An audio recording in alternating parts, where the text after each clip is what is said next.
Welcome back to the deep dive. Today, we're going to be looking at public procurement in Greece.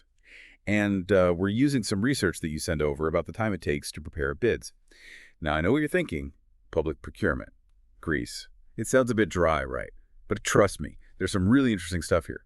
We're going to uncover some hidden truths about how these contracts are awarded, maybe even challenge some assumptions along the way.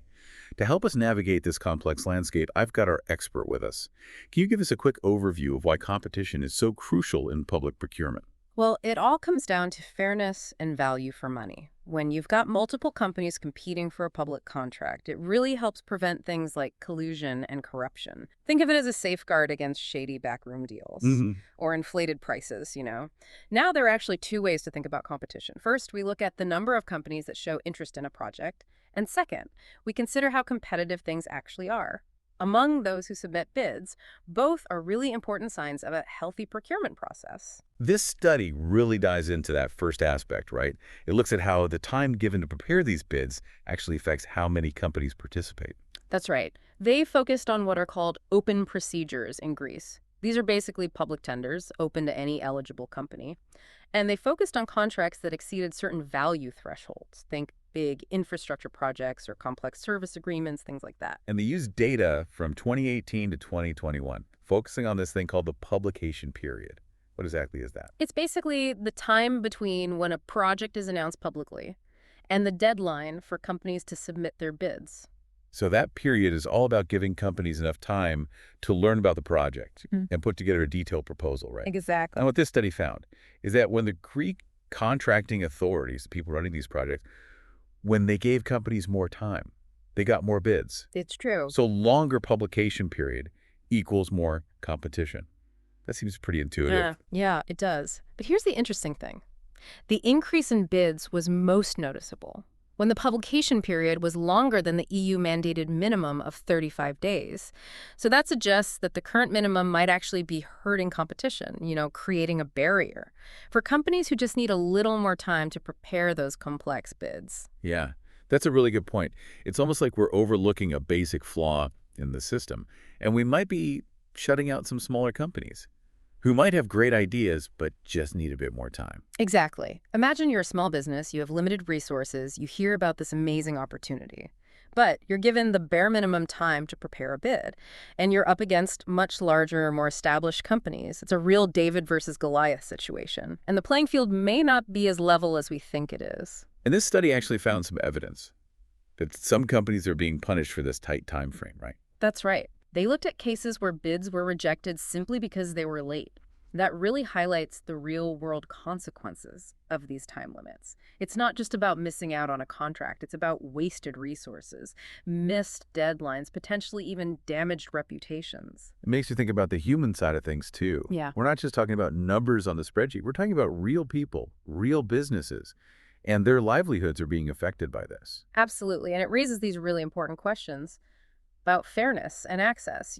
Are we setting up a system that favors bigger companies just because they can work faster? Okay, so we've established that time really matters and that the EU minimum standards might be a big part of the problem. So what does all this mean for our listener? What's the big takeaway? Well, this study may focus on Greece, but it has implications for the whole EU. It suggests that maybe, just maybe, we should rethink those minimum time limits by just extending them even a little. We could see a lot more competition, maybe some more innovative solutions, and ultimately better value for everyone. So it's not just about changing some bureaucratic process. No. We're talking about creating a more level playing field, encouraging innovation, and making sure that public funds are used effectively. Exactly. And it's not just about the number of bids. This research also looked at how the complexity of some projects can impact competition, no matter how much time is given. And that's something we can look at a little bit more closely. This is getting really interesting. We'll be back in a moment to dig a little deeper into those complex tenders and what they mean for the future of public procurement. What I find insightful is that this research, it doesn't just focus on the problems, it kind of hints at potential solutions. Like the EU legislation already encourages contracting authorities to consider a project's complexity when they're setting these time limits. So they already know that complex projects might need more time. Right, exactly. But as we saw, a lot of authorities seem to be sticking to the bare minimum. So the question is it enough to just encourage longer periods? The authors of the study suggest that the EU might need to, take a more proactive stance. So instead of just saying, hey, think about how complex it is, they should actually mandate longer periods for certain types of projects. Yeah, precisely. And they found something really interesting in the data.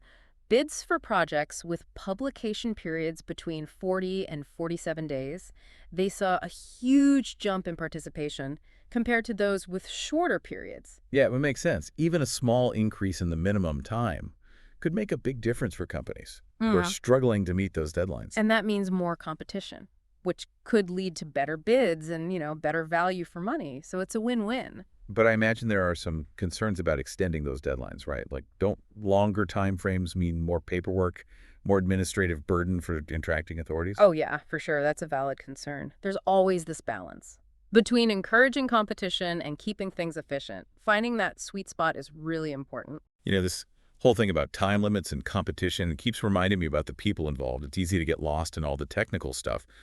But these are real people, real businesses. And their successes and failures are tied to these processes. Absolutely. It's a crucial point. We're not just talking about some abstract procedure here. Public procurement has a real impact on the economy, on jobs, on innovation. Imagine you have this small company, really innovative, full of people with great ideas, and they miss a deadline by a day just because of these tight time frames.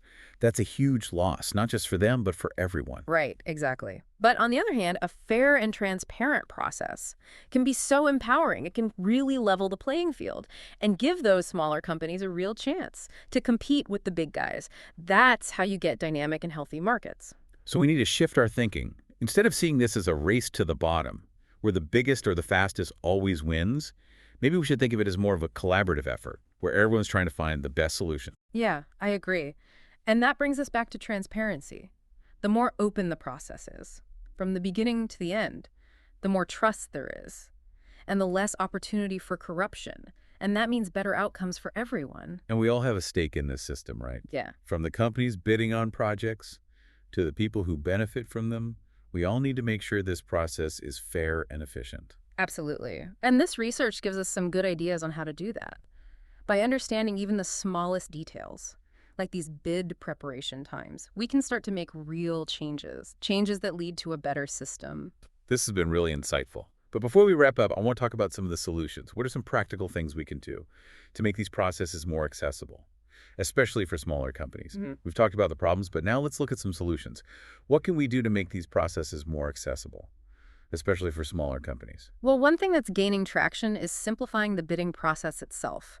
Those requests for proposals, the documents that outline the project, they can be really dense and complex. It sounds like you're saying they're meant to be confusing. Why would that be? It's not intentional, but that complexity, it can be a real barrier for smaller companies. Bigger firms, they often have whole teams dedicated to understanding those documents, but smaller companies might not have those resources. So it's like a secret code that only the big guys know. Yeah, kind of. But there's this movement towards using plain language, standardized formats, even online tools to make things clearer for everyone. That seems like a no-brainer. Yeah. Make it easier to understand, and everyone has a better chance. What other ideas are out there? Another interesting one is early engagement.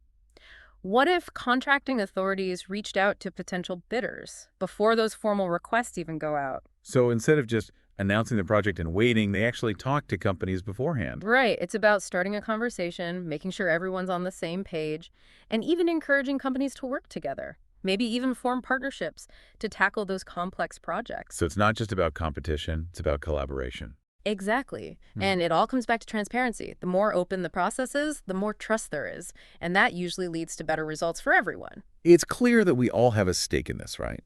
Businesses, policymakers, even just regular citizens. We need to make sure these processes are fair and transparent. I agree. This has been a fascinating deep dive. This study might have focused on Greece, but it's relevant everywhere. These public procurement processes are so important. They shape our economies, our communities, even our future. That's right. And it's a reminder that we all have a voice. We can demand fairness and transparency. Whether you're a business owner, a policymaker, or just a concerned citizen, get involved, ask questions, challenge the status quo. Let's make this system work for everyone. That's all for our deep dive today. We hope you found it insightful. But the conversation doesn't end here. Let us know what you think. How can we improve these processes? Reach out on social media and share your thoughts.